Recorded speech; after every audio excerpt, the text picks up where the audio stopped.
এই অস্ত্র কি আপনার বৈধ অস্ত্র? এর কিসের বৈধ অস্ত্র? এই অস্ত্রটা আপনি মারছেন কেন তারে? এই অস্ত্রটা মারছেন কেন তারে?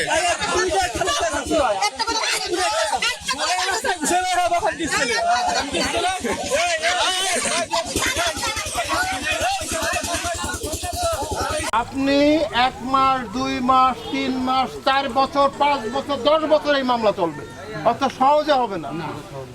তাহলে এই 10 বছরে আপনি মানুষ আপনাকে বায়েস্ট করে, আপনাকে ব্রেন ওয়াশ করে করে করে করে করে মাল মেরে দিয়ে, বাংলায় বলে দিলাম, তখন আপনারা দুর্বল করলে বলবে হ্যাঁ আমি এই তো যাচ্ছি সাক্ষী দিতে, যে ওখানে উকিল থাকবে ওদের পক্ষে সব বলে দিয়ে যাচ্ছি, কিন্তু আমি আপনারা ওখানে পয়েন্ট একটা ঢুকাই দেবে, এটা বলিস কেন, এই মামলা গেল শেষ। আমার ফাঁসির থেকে নেমে এখন যাবজ্জীবন, যাবজ্জীবন থেকে আর একজন সাক্ষী যদি কন্ট্রাডিকশন করতে পারে তাহলে হবে আরো কম। এই করে করে মামলা কি হয় এখানে জজর, এই সাক্ষী না হলে তো মামলার দীর্ঘদিন থেকে বিরোধ এবং মামলা মোকদ্দমা আদালতে রয়েছে।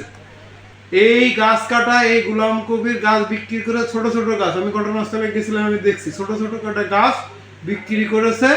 মিন্টু বলেছে এখানে তো সবার জায়গা আছে, তার গাছ ভাগ করে তারপরে তুমি বিক্রি করো। এটা নিয়ে গোলাম কবিরের সাথে তার তর্কতর্কি হয়ে বাড়ির থেকে যে শর্টগান নিয়ে এসে গোলাম কবির গুলি করে দিছে। শর্টগান দিলে সে বুকে লাগছে, লাগার পরে সে হসপিটালে যাইতে যাইতে মারা গেছে। এই হচ্ছে মূল কাহিনী। আসামি গ্রেপ্তার হয়েছে, শর্টগান উদ্ধার হয়েছে, সিজার লিস্ট করা হয়েছে, মামলা প্রক্রিয়াধীন।